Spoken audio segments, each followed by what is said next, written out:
On a quiet street, a stubborn 14-year-old boy joins his friends in mocking an elderly black woman. What he doesn't expect is that she will later become his neighbor and his teacher. What begins as a reluctant arrangement turns into a meaningful bond between the boy and the woman, built through shared stories and unspoken understanding. In the end, he not only improves his grades, he finds his voice, his values, and the courage to stand up for what's right, even when no one is clapping. Before we dive in this story, let us know where you watching from. We love to hear your thoughts. The afternoon sun settled low over Hollow Creek, casting warm light across the cracked sidewalks and swaying oak trees that lined the sleepy suburban street. At the corner bus stop, a group of middle schoolers lingered, their backpacks slumped at their feet, voices rising above the hum of passing traffic. Among them stood Carter Daniels, 14, wiry and restless, with messy blonde hair that flopped over one eye and a way of talking that always made him sound older than he was trying to be. He leaned against the bench like he owned it, joking with Jake, Kyle, and Riley, each trying to one-up the other with half-hearted impressions and harmless teasing. It wasn't malice, not really, just that brand of youthful arrogance that comes from not having lived enough to know better. They were mid-laugh when she appeared, a small woman walking steadily toward the stop with a grocery bag in one hand and a cane in the other. She moved slowly but with purpose. Her name was Myra Thompson, though the boys didn't know it yet. She was in her early 70s, her silver-streaked hair pinned neatly into a low bun, her posture proud despite the careful steps she took. Her skin was deep and smooth like polished wood, her expression calm and unreadable. Carter caught sight of her first. "Whoa!" he said, not loud but not exactly quiet either, nudging Jake with his elbow. "You think she's lost?" Jake gave a half-smile. "Maybe. Or maybe she's just waiting for the senior bus or something." Myra reached the bench, resting her bag beside it before easing herself down. She didn't look at the boys. Not out of fear, just preference. The kind of indifference that comes with age, with having seen too many versions of the same moment. "Afternoon, ma'am," Kyle offered politely, though he had that grin like he was about to say more. She gave a simple nod.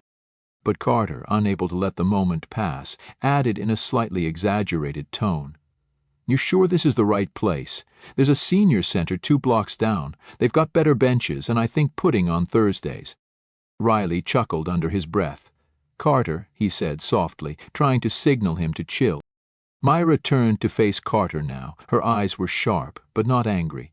She looked at him the way a teacher might when a student answers wrong, but with spirit. "I've lived in Hollow Creek longer than most people here, young man," she said, voice even. "This bench and I go way back, but thank you for your concern." There was a long pause. Carter wasn't sure what to say. He hadn't expected her to answer. Not like that. He cleared his throat, feeling something unfamiliar stir in his chest. "Okay," he muttered, looking down at his sneakers. "Cool."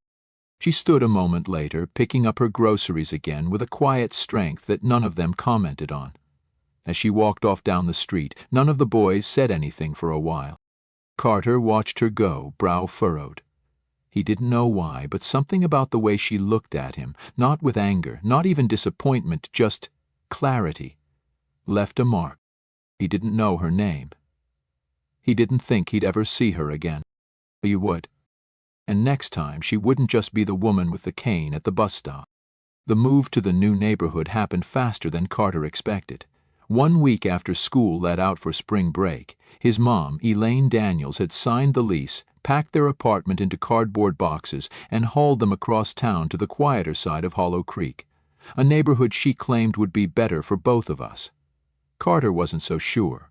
Their old place might have been noisy and cramped, but at least he knew where everything was. Here the houses had clean fences, tidy flower beds, and driveways where everyone waved a little too enthusiastically. It felt unfamiliar, too quiet.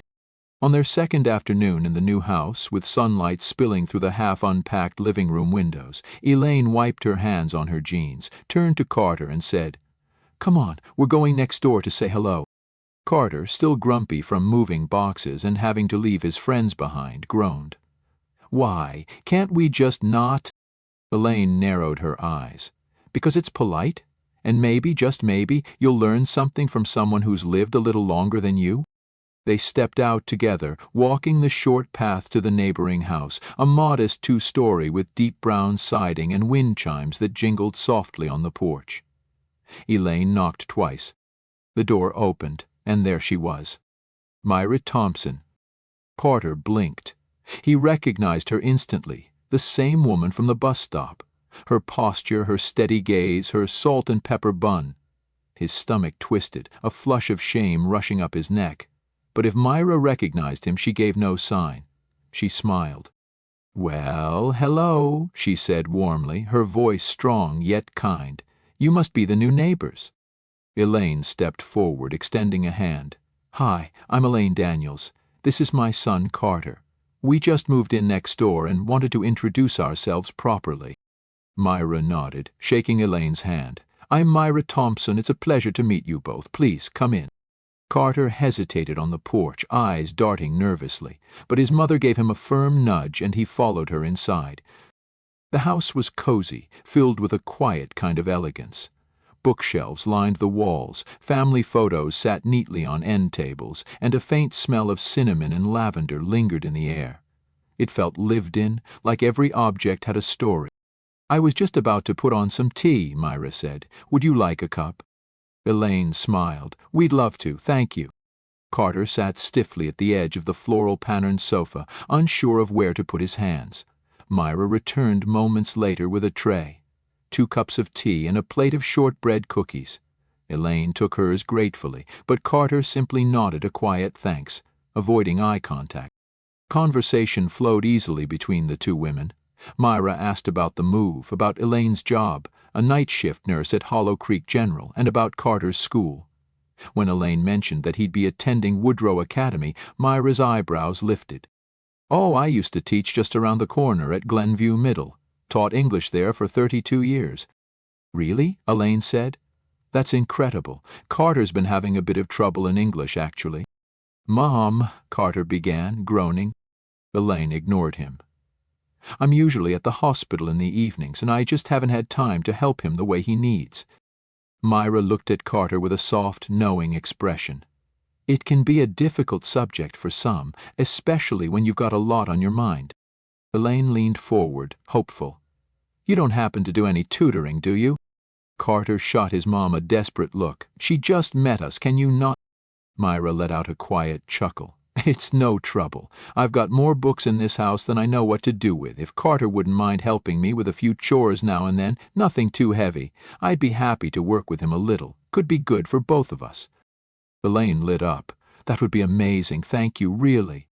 Carter finally spoke, his voice barely audible. "I guess that's fine." Myra smiled, that same calm smile Carter remembered, the one that didn't judge but somehow still saw straight through him. "We'll start Monday after school.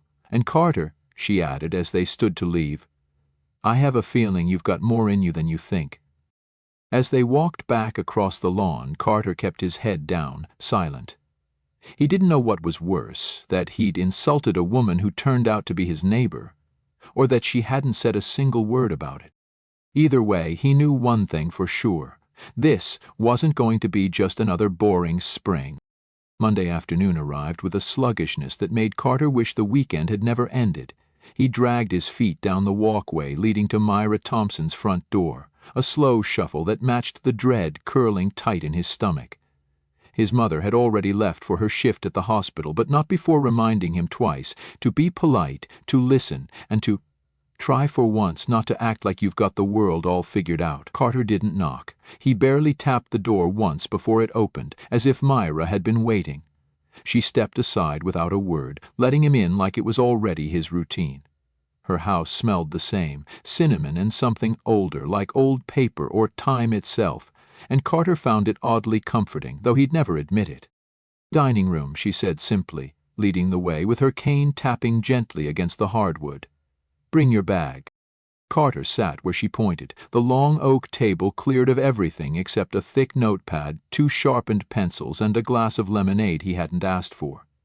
Myra eased into the chair across from him, folded her hands, and looked him dead in the eyes. "Let's get something straight," she began, voice calm but firm. "I may be retired, but this house still runs by rules. You're here to learn. That means no whining, no sulking, and no pretending you can't think. You give me effort, I'll give you my time. Understood?" Carter fidgeted with the zipper on his backpack, jaw tight. "I didn't ask to come here, you know. My mom forced me." "I figured," Myra said. "Mothers tend to know when their sons are drifting." He didn't respond. She leaned forward slightly. "And just so we're clear, yes, I remember you. The bus stop." Carter's head snapped up.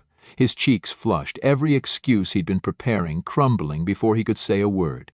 "I'm not going to shame you," Myra said. "What I will say is this: the way we act when we think no one will remember, that says the most about who we are." He didn't say sorry, not then, but something in his chest shifted just slightly. "Okay," he mumbled. "Fine. Mrs. Thompson." "Good," she said, almost like it was a small victory. "Now open your notebook." For the next hour, they worked. She didn't throw essays or grammar rules at him, not at first. Instead, she asked him to tell a story. Any story. A memory, a dream, a moment. He rolled his eyes, complained it was dumb, but when she said, "Tell me what your neighborhood used to sound like when you opened the window," something inside him unlocked. Words came slowly at first, but they came. As he spoke, she wrote. When he paused, she asked questions, not to correct, but to dig deeper. She told him that writing wasn't about getting everything perfect, it was about noticing.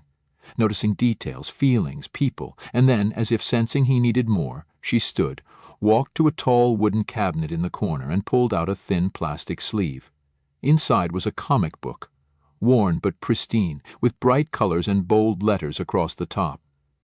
"This," she said, sliding it in front of him, "was my husband's. He loved comics, said they were modern mythology, stories that matter because they're about people trying to do the right thing, even when it's hard."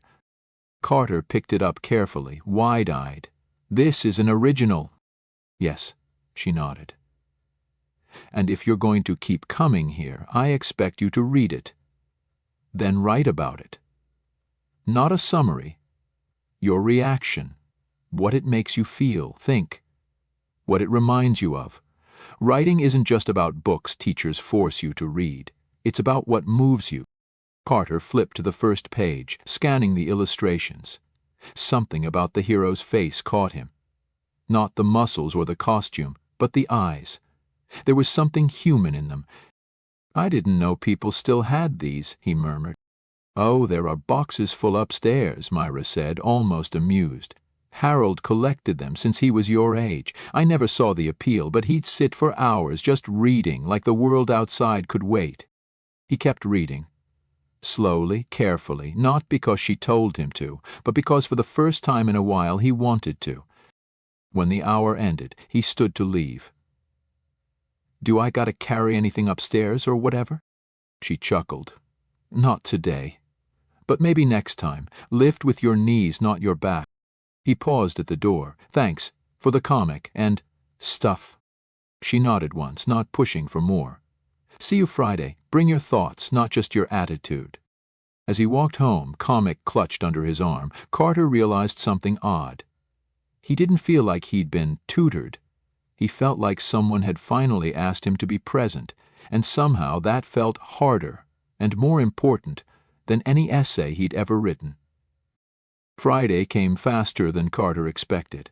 All week long he kept the comic in his backpack, tucked between his math folder and a half-eaten granola bar. At school, he didn't tell anyone about it. Not Jake, not Kyle, not Riley. Especially not Riley, who would have had something sarcastic to say. It wasn't that Carter was ashamed, not exactly, but something about the comic and about Myra Thompson felt private, like if he talked about it too much, it would lose whatever weird gravity it had pulled him into. That afternoon he walked to her house with a new kind of nervousness, the kind that didn't come from dread but from wanting not to disappoint.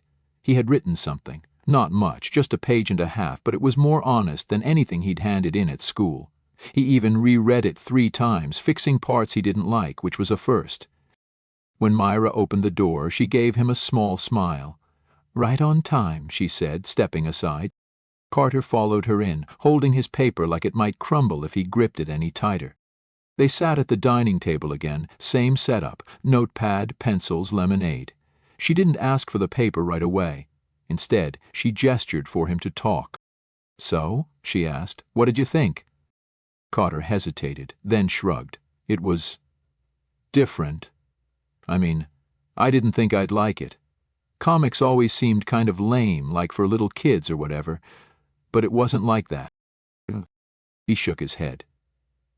"There was this part where the guy finds out his powers came from something inside him, not some accident or lab. He thought he was ordinary, but he wasn't. And it wasn't about flying or punching villains.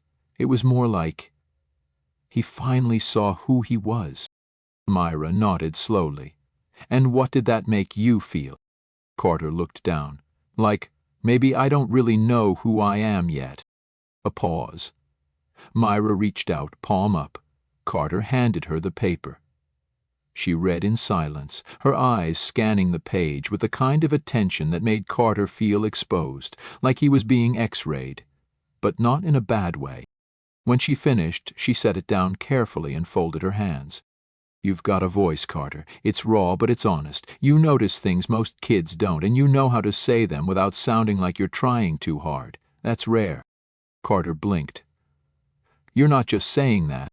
"I don't say anything I don't mean," she said.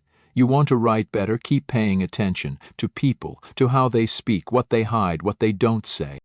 He nodded slowly, not because he understood everything she meant, but because something about it felt true. A silence settled for a few seconds, not awkward, just thoughtful. Then Myra tilted her head slightly. "Is your father around?" Carter's back stiffened. He hadn't expected that. He looked at the wall, then at his shoes. "No," he muttered. "He left when I was 6. Myra's face didn't shift with pity.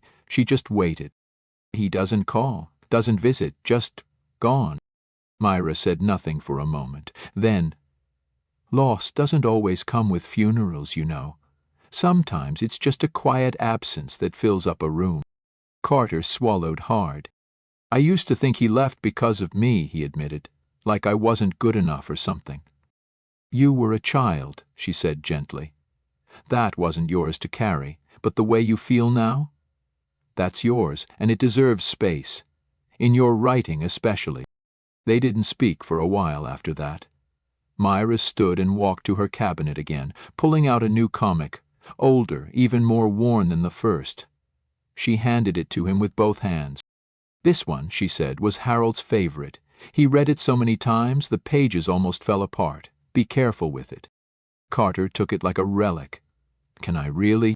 "You've earned it," she said. "Besides, if you damage it, I'll haunt you worse than Harold ever could."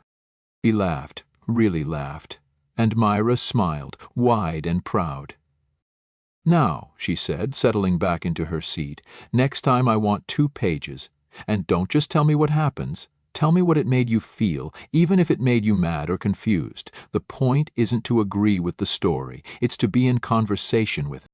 Carter tucked the comic into his backpack like it was made of glass. As he left, Myra called out, "You're not drifting anymore, Carter. You're starting to steer." He turned and gave a small wave, then walked down the steps with a bounce in his step he hadn't felt in weeks. That night he sat on his bed with the comic open and his pencil in hand, and for the first time in his life he wrote not because someone told him to, but because he had something he needed to say. It happened the following week, just after school let out on a breezy Wednesday afternoon. Carter had stayed late to finish a group project, and by the time he walked out through the front gate of Woodrow Academy, the sky had already started shifting to that soft golden hue it always took on before dusk. His backpack bounced against his shoulder, heavier than usual, not from textbooks, but from the stack of comic books Myra had let him borrow last time, carefully wrapped in a plastic bag he refused to fold or crease. He was halfway down the block when he heard the voices, familiar, loud, too familiar. Jake, Kyle, Riley. They stood near the corner store, the same one Carter used to meet them at nearly every day after school, before things began to change. He hadn't talked to them much since the move. Not because of a fight, just a slow drift, the kind you don't notice until the space between you is wide enough to echo. "Yo, Carter," Jake called out, hand raised in a lazy wave. "Long time, man. Where you been hiding?" Carter hesitated, adjusting the strap on his backpack. "Hey," he said, keeping his voice casual, neutral. Kyle leaned against the metal railing, sipping from a can of soda. "Thought maybe you died or something," he joked, "or got grounded for life." "I moved, remember?" Carter replied. Yeah, Riley added, walking up beside him. "Out to the retirement neighborhood. What's it like living with the bingo crowd?" The joke stung a little, mostly because Carter knew where it was going. He felt it before he saw it. Just up the block, moving slowly with her grocery cart, was Myra Thompson. Same careful steps, same woven cardigan, same quiet presence. She was crossing the parking lot toward the store, her cart wobbling slightly over the uneven pavement. Jake followed Carter's gaze. A grin crept onto his face. "Oh, hey, isn't that your neighbor, the old lady from—" "I remember her," Kyle cut in. "She the one who was feeding pigeons at the bus stop that day?" Carter's jaw tightened. Riley laughed. "You think she ever found her dentures?" Jake smirked. "Come on, let's go say hi. She probably misses us." And just like that, they started toward her. Carter didn't move at first. His feet stayed planted, heart thudding a little faster with every step they took. He watched as Myra paused, clearly recognizing them, her eyes narrowing slightly. Then Carter did something he didn't plan.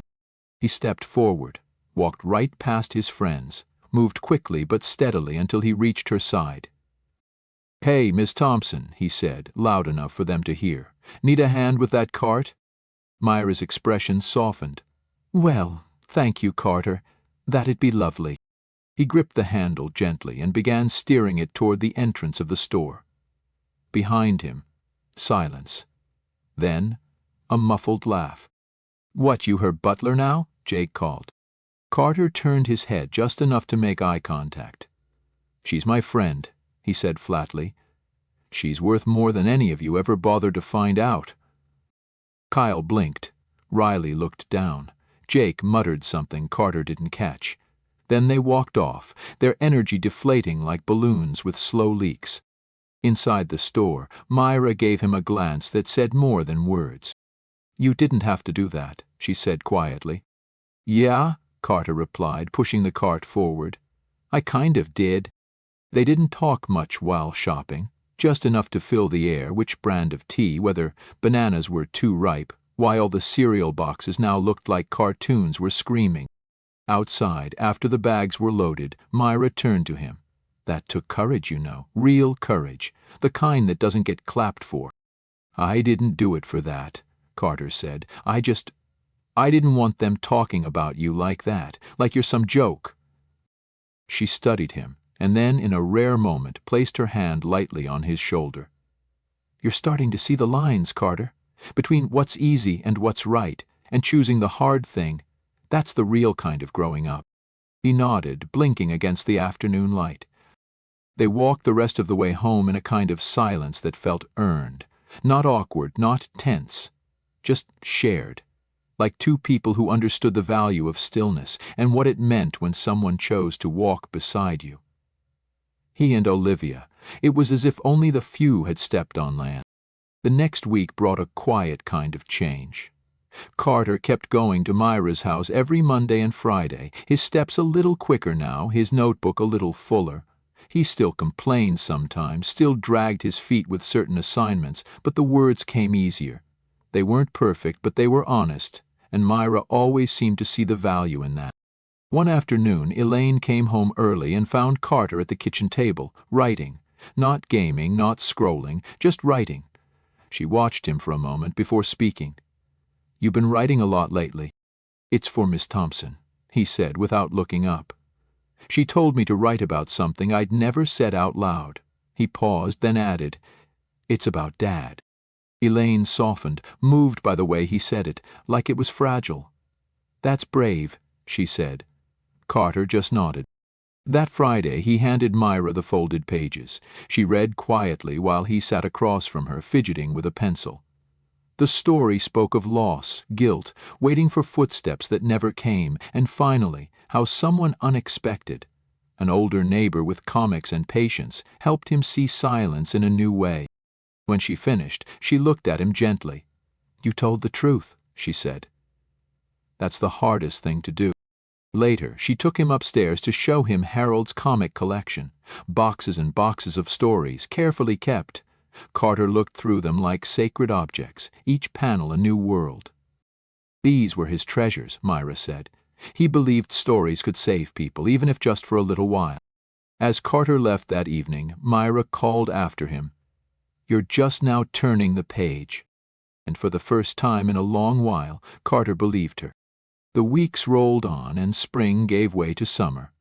Carter still visited Myra twice a week, though now it was less about tutoring and more about conversation, about stories shared over iced tea and dusty comics, about the kind of learning no classroom could teach. He wrote more, not because he had to, but because he wanted to.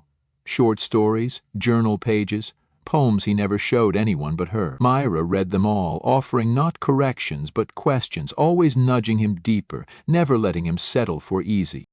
By July, Carter's old friends had faded into the background, their jokes and noise replaced by something quieter, stronger, self-respect. He didn't feel the need to explain himself anymore. He had outgrown those spaces without even realizing it.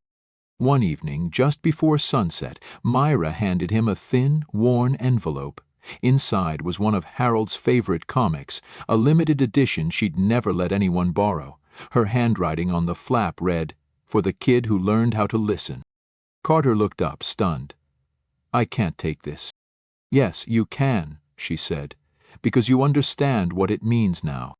He nodded slowly, holding the comic like something sacred. "Thank you. For everything." Myra smiled, tired but proud. "Just promise me one thing," she said. "When someone else crosses your path, someone loud or lost or angry, don't turn away. Remember what you needed when you were them." "I will," Carter said. And he meant it. That night he sat in his room, comic open beside his notebook, the summer breeze drifting in through the window. He wrote by lamplight, the words flowing without hesitation, his voice steady and sure. And though the room was quiet, it no longer felt empty. Because sometimes all it takes is one person to see you before you know how to see yourself. And for Carter Daniels, that person had been a woman with a cane, a cabinet full of old stories, and the kind of patience that changes lives. Join us to share meaningful stories by hitting the like and subscribe buttons. Don't forget to turn on the notification bell to start your day with profound lessons and heartfelt empathy.